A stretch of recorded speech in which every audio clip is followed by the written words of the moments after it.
À 7h48 sur Europe 1, voici l'interview vérité. Samuel, vous recevez ce matin Olivier Ribado-Dumas, secrétaire général de la Conférence des évêques de France, porte-parole des évêques de France. Bonjour Monseigneur, merci d'être en ligne avec nous ce matin.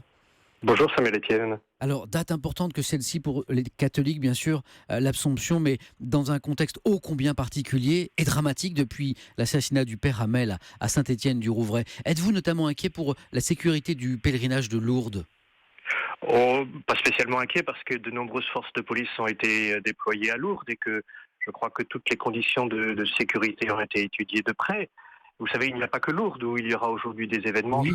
Je pense que dans beaucoup d'endroits en France, on célébrera l'Assomption, qui est une des grandes fêtes chrétiennes. Et je me réjouis qu'il y ait de nombreux Français qui puissent participer à ces différentes célébrations. Et justement, d'une manière plus générale, êtes-vous inquiet pour la sécurité aujourd'hui des églises de France ? Après les attentats de Villejuif, déjà il y a quelques mois, après l'assassinat du père Hamel au mois de juillet, les évêques de France ont été en contact avec le ministère de l'Intérieur. Et il me semble que les mesures qui sont prises sont des mesures qui sont le plus adaptées à ce qui est possible. Il est impossible de garder les 45 000 églises en France. Et je pense que c'est localement le lien entre les forces de gendarmerie et de police et les curés des paroisses qui sont utiles pour voir ce qu'il y a lieu de faire. Je reviens au père Hamel. L'archevêque de Rouen, Monseigneur Lebrun, s'est dit prêt à enclencher une procédure de canonisation pour faire du père Hamel un martyr de l'Église catholique. Vous soutenez cette démarche ?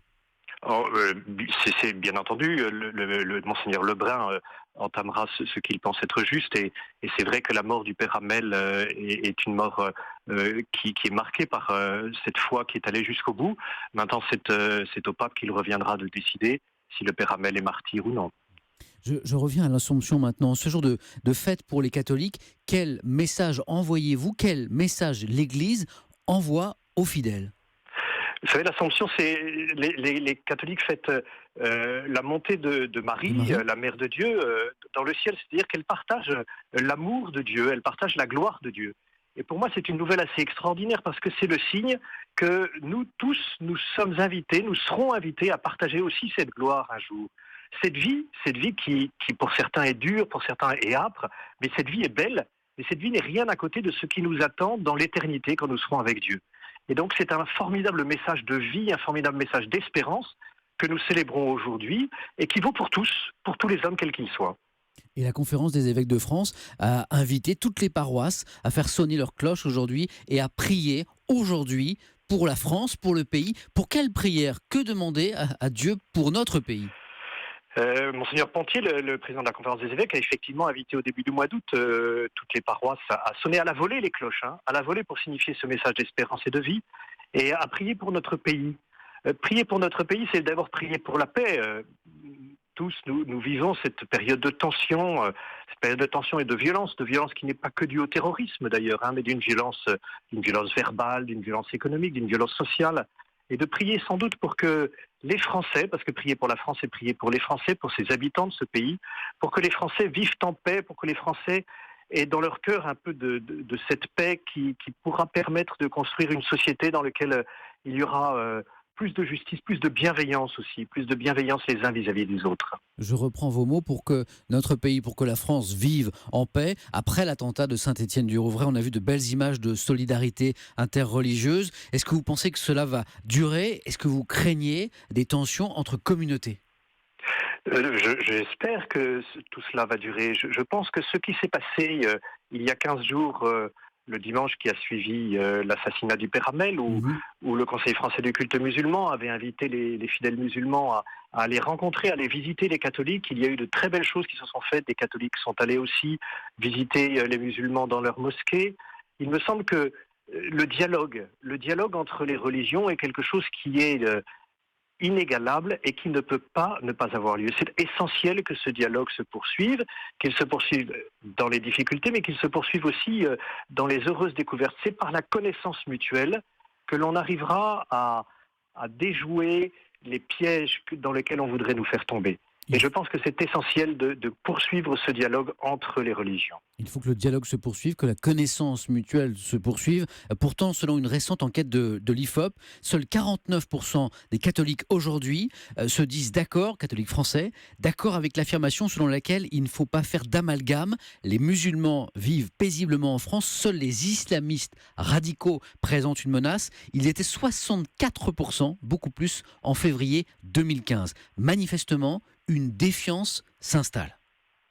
Mais ce sondage a été fait après l'assassinat du père Hamel, donc on peut comprendre que la communauté catholique ait été particulièrement touchée par cela.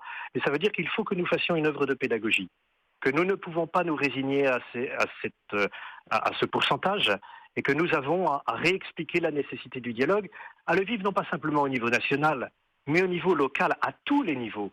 C'est dans les villages, ce sont dans les villes, partout. C'est partout que ce dialogue doit avoir lieu pour que nous ne vivions pas les uns à côté des autres, mais les uns avec les autres, pour construire un nous qui nous permet de construire cette France que nous voulons, ce projet de société que nous voulons construire ensemble. Message à destination des catholiques, des chrétiens. Et quel est le message que vous souhaitez adresser aux musulmans de France ?